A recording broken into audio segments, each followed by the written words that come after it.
Hey folks, how you doing? It's Andy B. This is an off the cuff with the Blood of Dawnwalker gameplay overview. I recently mentioned that I'd like to just do some off the cuff impressions of some of these big trailers. I sit down and watch these at night after the kids go to bed and just by myself. And I was like, why don't I record it? And if I got something to say about it, you'll get to hear it. But we're going to play the trailer. And I've got a green tea in my Ember mug. What's that number? At 136 degrees, which I don't think is the appropriate temperature for green tea, but it's pretty close. Yeah, if you haven't checked out the Blood of Dawnwalker yet, basically it's going to have, I've heard, because I've not watched this gameplay video yet, which may contain content inappropriate for children. If you loved The Witcher 3, I've heard you might care for The Blood of Dawnwalker. Why? They've got the game director from The Witcher 3 Wild Hunt, and the creative director from Witcher 3's like quest direction doing this game, among other people. So there's a ton of like CD Projekt Red people, I guess, that came over to do this new game, and it's supposed to be, announced for like Xbox, PlayStation, Windows, PC, but we don't know when. Maybe next year, maybe 2026. I'm going to stop talking. I'm going to start just playing this trailer because it's like 21 minutes long. So we're gonna see it together for the first time. Here we go.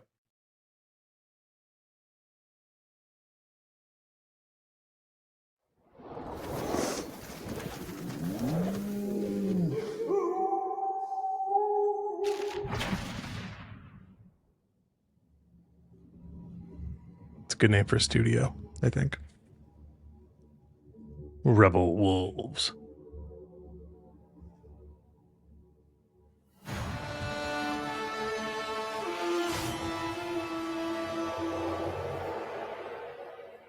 Hello, my name is Daniel Sadowski and I'm the design director at Rebel Wolves. I would like to welcome you to the Blood of Dawnwalker summer gameplay video. Our game is a story-driven, open-world dark fantasy RPG set in medieval Europe. The game is currently in pre-beta stage, and what we are going to show you is just a part of one of the mid-game quests. It's a really cool story involving legendary swords and a haunted almshouse, but today we'll focus on showcasing our gameplay systems.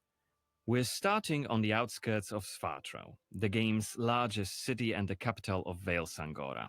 From here, we Sure, could but head that's the anywhere Witcher the eye can castle in the see, back, right? We explore see that. ancient ruins, or sabotage vampire blood transports. But it's not just about where or when you go. It's also about how you approach the main quest and shape the story, making each playthrough uniquely your own. For now, we're following the road. Cohen is on his way to the city's cathedral, chasing leads about a powerful weapon said to be hidden in its crypts. But first, we'll have to deal with some bandits who camped out by the main road. Traveling through Vale Sangora is never boring. The world is dense with quests, random encounters, and locations steep in lore. This will be a great opportunity to show you our combat system. Our goal was to make the player feel like a real swordmaster who closely observes his enemies. We'll begin this fight by using acrid dust to stun one of the enemies. A little bit of dust in the eyes, When never you hurt anybody. attack, you choose one of 4 directions: up, down, left, or right, in order to hit the opponent where he's unable to parry. And similarly, when defending, you have to take note of the enemy's intent and the direction of the attack. On the left side of the screen, just above Cohen's health, you have activation charges that will be filled in with each successful attack, block, and parry. Once they are full, you can use one of the active abilities which allow you to take a more tactical approach to fighting. We started the fight by throwing some acrid dust. And now let's cast Burning Blood. It's a hex which boils the enemy's blood and burns their skin, dealing physical damage over time. I've got to tell you, boiling blood sounds painful. Alright, time to finish this fight. Let's use the final activation charge to cast the artery attack, which actually decapitated the last opponent. Our hero quickly dispatched the Okay, bandits, so let's there's loot level a ups few involved. items they've left behind and open the inventory. First of all, let's replenish our health by eating something, and then take a closer look at this cool-looking Okay, weapon. so far this is very Witcher. Like super It has better Witcher. stats than our current weapon, so let's equip it right now. We've also leveled up, so let's use this opportunity to spend the newly acquired skill point in one of Cohen's skill trees. The skills in the Blood of Dawnwalker are divided into 3 trees, one for human, one for vampire, and one shared between the two. We also have an active abilities panel. We can use it to unlock additional abilities to use during combat. Note that during the day, the health bar is not regenerating. You need to find consumables like the one we've just eaten. The hexes we've just used also consume some of Cohen's health. Be aware of that.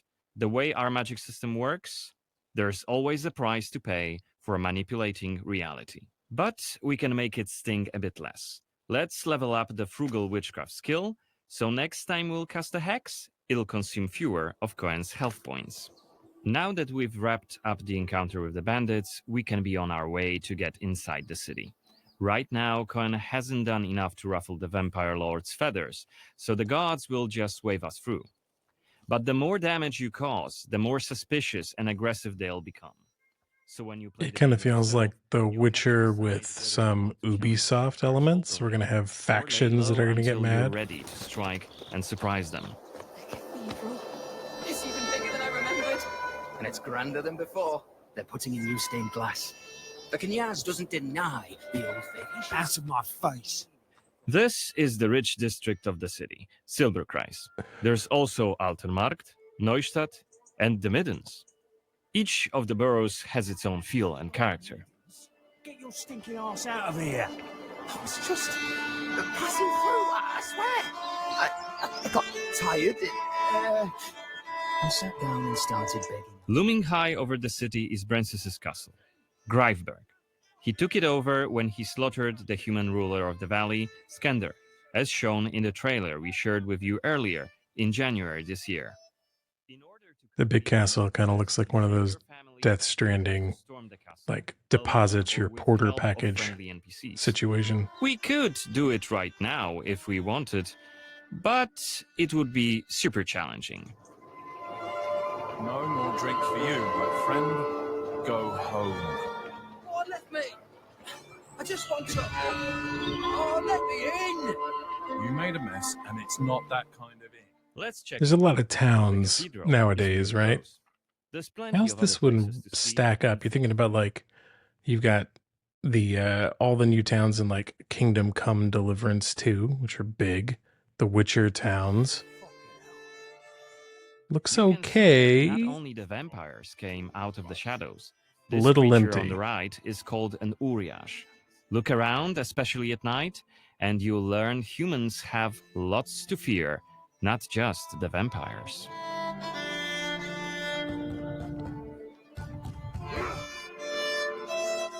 And here we can see guards pounding on some poor guy's doors. What is it about? You've been disrespecting the Knyaz, singing songs that mock them and the faith. Yeah, one of the hard parts here is not comparing it to the Witcher 4 demo, which unfortunately came out a week or two before this one, and it was just a tech demo, pretty early. I don't think we're going to see the Witcher 4 until 26, maybe 2027, which is maybe when this one's going to come out. This city looks good. If you haven't seen the Witcher 4 tech demo with Unreal 5, at which point it looks comparably not as full. That said, looks pretty good.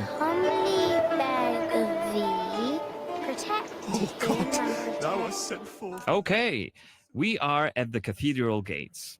Again, since Cohen isn't yet wanted by the vampire regime, and it's daytime, we can simply walk inside.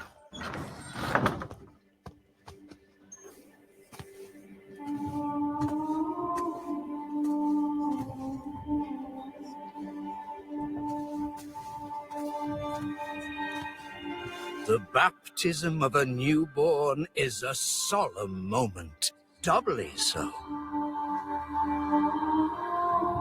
A new life joins our flock, bringing happiness to its parents and to the congregation. I hope nothing bad happens to the child randomly in this game about vampires. Et insanguine morietur. Ego te baptizo in nomine Dei. Amen.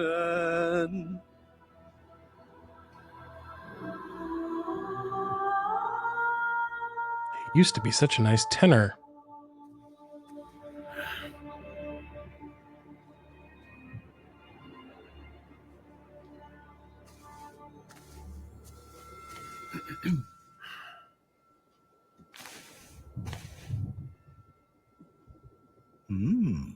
Don't I Dialogue know you trees? from somewhere, young man? Laslia, maybe. I'm Dialogue sorry, but you must be trees. mistaken. Am I? Perhaps. Perhaps. Yet my memory isn't what it used to be. Come with me. I'll take your confession. Thank you, but I have no need for confession. Ah, so you deem your conscience clear? I wouldn't go that far. But I'm sure you're a busy man, Father. So while I appreciate the offer, I feel that my soul shouldn't be your priority. I won't press the matter. You are quite correct. I have many other duties to attend to. But please remember that in order to be saved, we all need to repent. Myself included. I hope we can speak again soon. Good day to you, Cohen.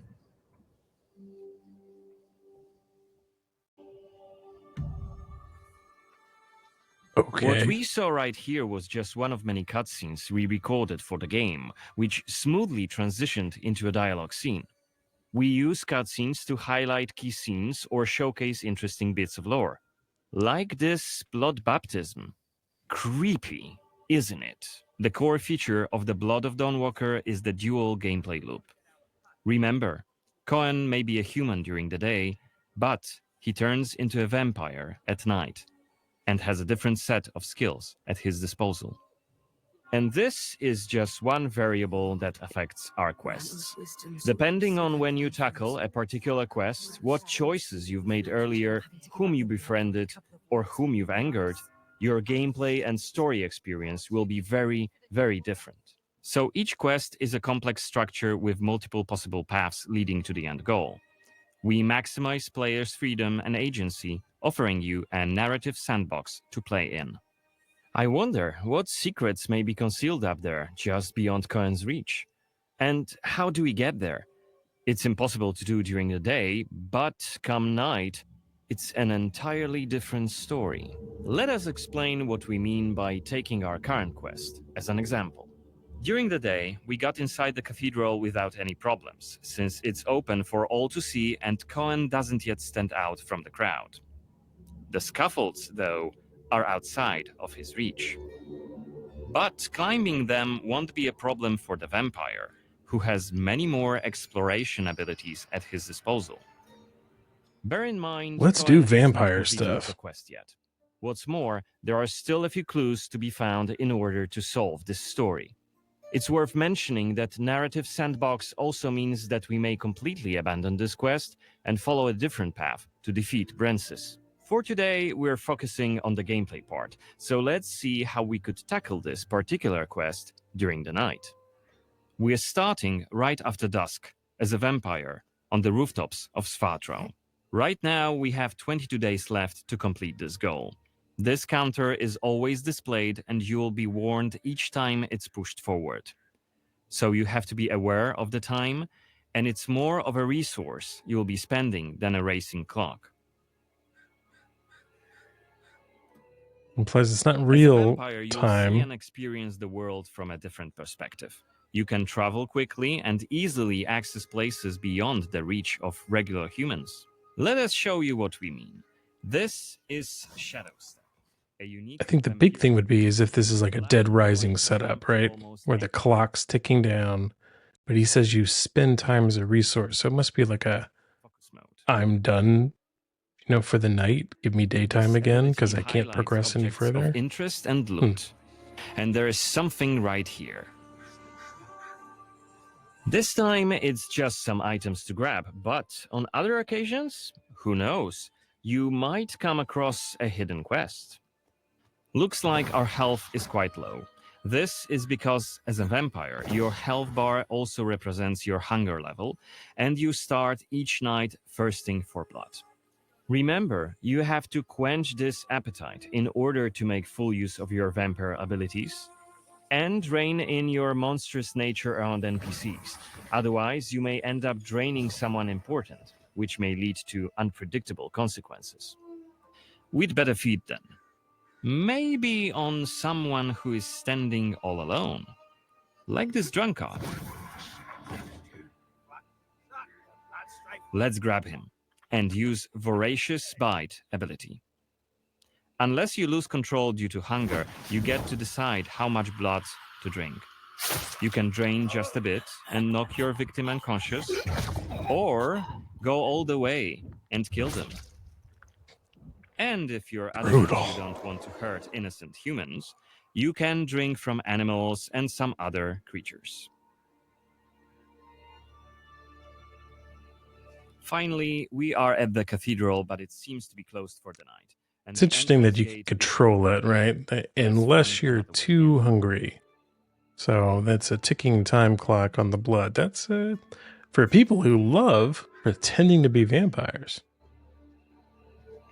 That's pretty realistic.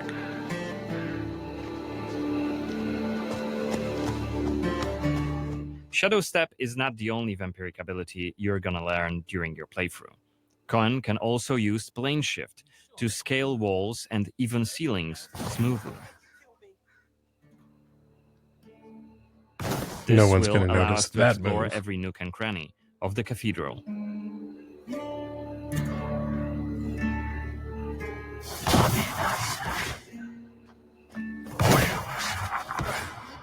Blood to blood. Better be quiet. You shall become Kenya's prince. Is that Voyeurs Xanthe? What the hell is she doing here? What is she doing?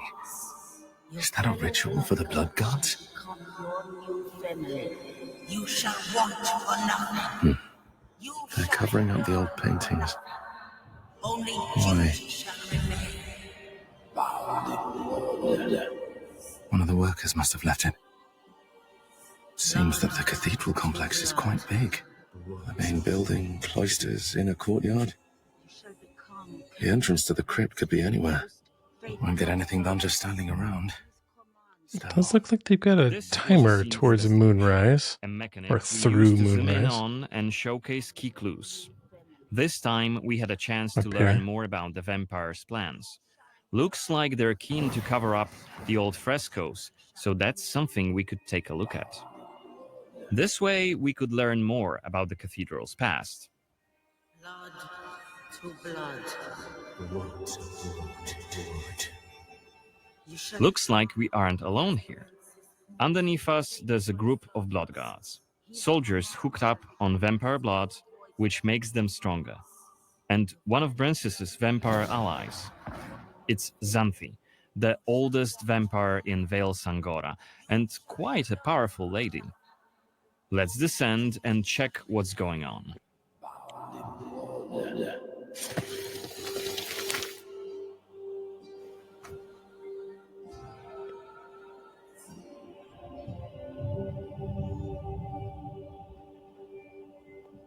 Don't think I don't see you skulking in the shadows. Come out!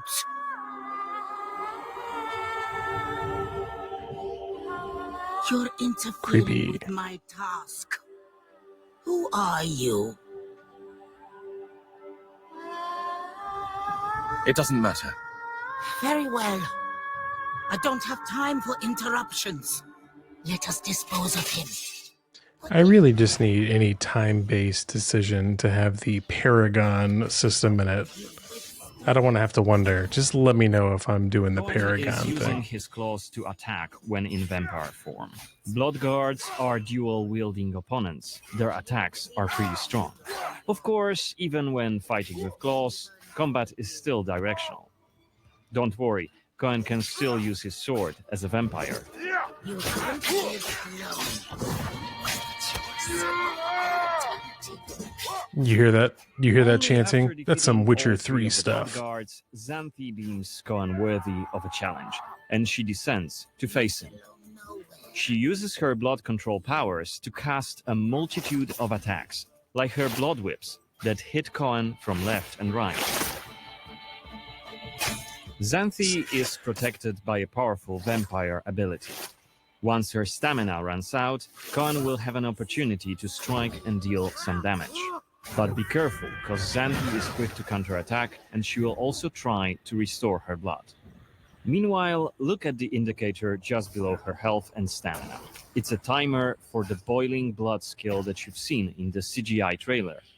So, if we don't hurry, the timer goes down to 0, and Cohen will eventually explode. And we're dead. Remember, we are only mid-game here, and Xanthi is one of the game's most punishing enemies. Defeating her right here and right now is very much possible, but it would be hellishly difficult. A fun challenge for hardcore players. Otherwise, we could load the game and explore the cathedral without drawing her attention. Or try to get to her while she's not surrounded by bodyguards. Xanthi, like all other vampire allies, has her own questline. Explore it, and you can learn more about her past, motivations, and maybe even try to reason with her. What you do is entirely up to you. Remember, our design principle is the narrative sandbox. There is no difference between main quests and side quests. There's just different stories that you weave together into your own unique adventure. But that's coming in 2026. For now, I'd like to thank you for joining me on this gameplay video presentation. We've just shown you a tiny glimpse of the Blood of Dawnwalker. There's definitely more to come in the coming months, so stay tuned for any updates being posted on our social media profiles. Goodbye. All right. Thank you. Yeah. I think it's just some thoughts. First of all, if you're fighting and striking people with your fingernails, I don't care if you're a vampire or not, you are taking your collagen peptides. That's the only way to get those fingernails that strong. 100%. Yeah, it feels very much like it's got some of that Witcher combat in there, a little bit of dodging. The up, down, left, right in Blood of Dawnwalker very much reminds me of Blades of Fury, which just came out and had a demo, where it was like you attack with up, down, left, right, or block with up, down, left, right. And some people said that combat was a little bit too simplistic. It doesn't look that way here because you're going to be throwing extra moves, throwing spells and blood spells, things like that. Yeah, so it feels like it's pretty substantive. It's tough showing something where you're going to throw around the word phrase from the developers of The Witcher 3 when The Witcher 4 is out looking just shockingly better, but it's not out yet, right? Neither of them are. I really, if you're into like I was going to say Thief. What are those games that are the modern Thief games? I don't know why they're not coming to me right now, but the ones from the folks that did Prey, Microsoft owns that publisher now, I think.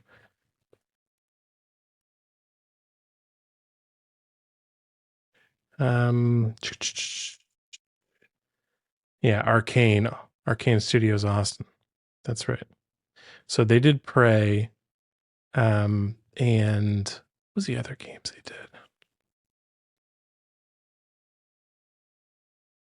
Why can't I? It's because it's late at night. I'm recording this. Like I cannot remember Dishonored. When he's in vampire mode, it's very much the Dishonored game, right? Like it's very much, we're popping to different surfaces. We can strike in and out, stealth kill, get in, get out. Yeah, I think for people that really like vampire stuff, that looked pretty good. Like, when's the last great vampire game? You think about like Vampire the Masquerade games. They keep coming out with those, but I don't think they've ever really reached the polish and excitement of the ones that, well, polish is the wrong word, but excitement maybe is the right word, of the ones that came out around the turn of the century. Yeah, it's been a while. 2000s, early 2000s. Yeah, I think they look pretty good. I think if you're into The Witcher or into vampires, or into a lot of choice in the game, which is what really reminds me of Dishonored. Like, hey, you can attack this different ways. You can end up, uh, looking at just totally different ways of playing it. Okay, yeah. They said narrative sandbox, because they're trying not to just go gameplay sandbox.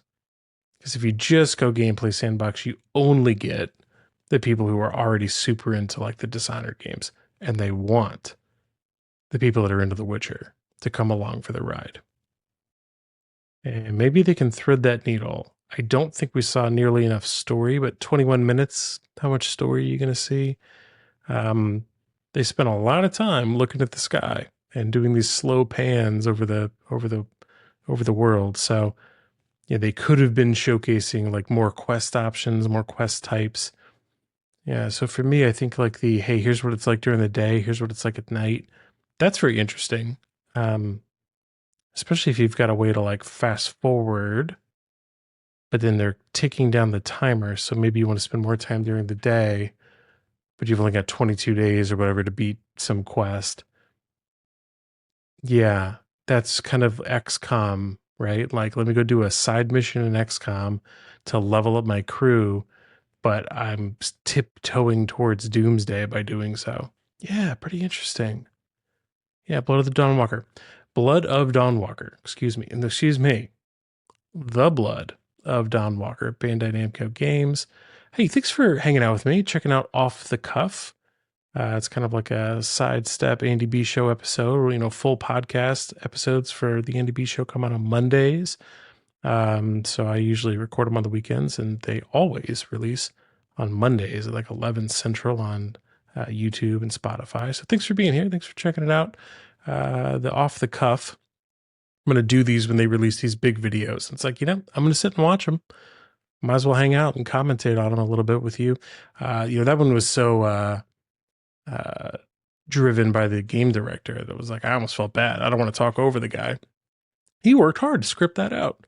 Yeah, the Blood of Dawnwalker looks okay. If you think so, let me know. Leave a comment, like the video, share it, and thanks for checking it out. See you next time.